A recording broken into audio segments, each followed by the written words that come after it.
Budak poli tiada kualiti. Itu yang sering aku dapat soalan dalam TT lah, dalam YT lah dan sebagainya. Dan juga baru-baru ni komen yang katakan, oh tak naklah masuk politeknik, itu macam so-so je, sijil tidak laku lah dan sebagainya. Tapi in reality, untuk pengetahuan korang, politeknik sekarang bukan macam dulu lagi. Even dulu pun powerful sudah kalau masuk ke university. Means macam dia ada pros and cons dia lah. Contoh macam ini semua bergantung kepada rezeki masing-masing. Dan juga politeknik ni recognized for TVET punya jenis program lah, which is lebih praktikal. Contoh macam sekarang ni lah, aku boleh bagi tahu situasi BIM ni.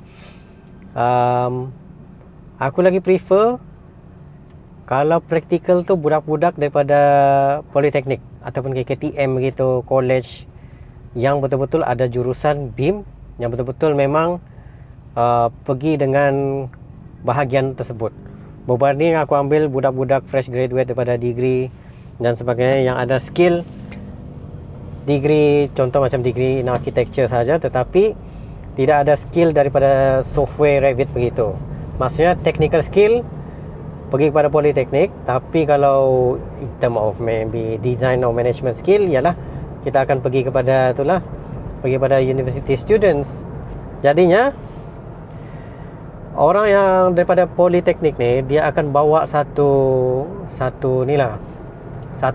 skills yang di mana budak-budak degree pun tiada time tu, sebab degree ni terlalu fresh dan teori, di mana budak poli ni dia membawa satu skill yang besar, software skill ke, lepas tu ada technical skill sudah, yang dia boleh bawa pergi ke alam pekerjaan ataupun pergi ke peringkat degree nanti.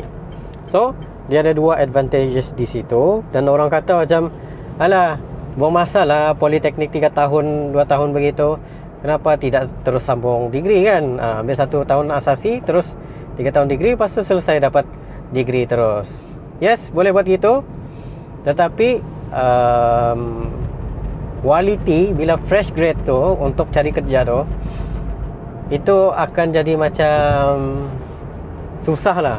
Sebab kebanyakan orang ni dia akan tengok kepada experience, sama ada dia ni ada experience on that particular field ataupun tidak. Contoh macam orang yang ada BIM dalam TVET tu ataupun politeknik, so bolehlah bawa that kind of skills masuk ke dalam dunia pekerjaan. Sebab macam sekarang pun banyak aku ambil yang macam orang-orang KKTM, college kemahiran tinggi Malaysia di Pasir Mas, untuk real project, sebab mereka mampu untuk deliver apa yang kita inginkan. And then yang paling aku gerun lah, ini aku ingin cerita lagi, contoh budak-budak poli ni bila masuk degree second year rasanya, second year. And then bila diorang masuk second year tu, design diorang memang sudah automatically gempak, technical skill gempak lah kita nampak.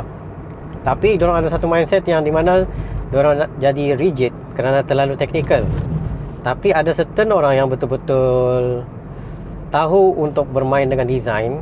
Jadi dia gabungkan dia punya technical skills dengan design tu, menjadikan design dia lebih powerful lah berbanding orang lain.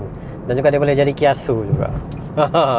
Itu one of the advantages lah, benefit untuk budak-budak poli dan sebagainya. Sebabnya kelahiran poli ni banyaknya memang yalah experience dan dia punya skill tu banyak. Berbanding orang yang fast track terus dapat degree dan sebagainya, ataupun yang terbuang masa di dalam asasi ataupun terbuang di matrikulasi, begitu. Macam aku dulu setahun di matrik, aku pun tidak tahu aku belajar apa, tapi disebabkan aku suka sains fizik, alhamdulillah fizik aku skor lah. Kecuali kimia apa tu, itu kurang skor. Jadinya ini adalah satu peluang bagi korang. Kalau korang dapat poli, teruskan. Kalau korang tidak minat apa semua tu, pindahlah, ikutlah passion korang, ikutlah minat apa yang korang inginkan.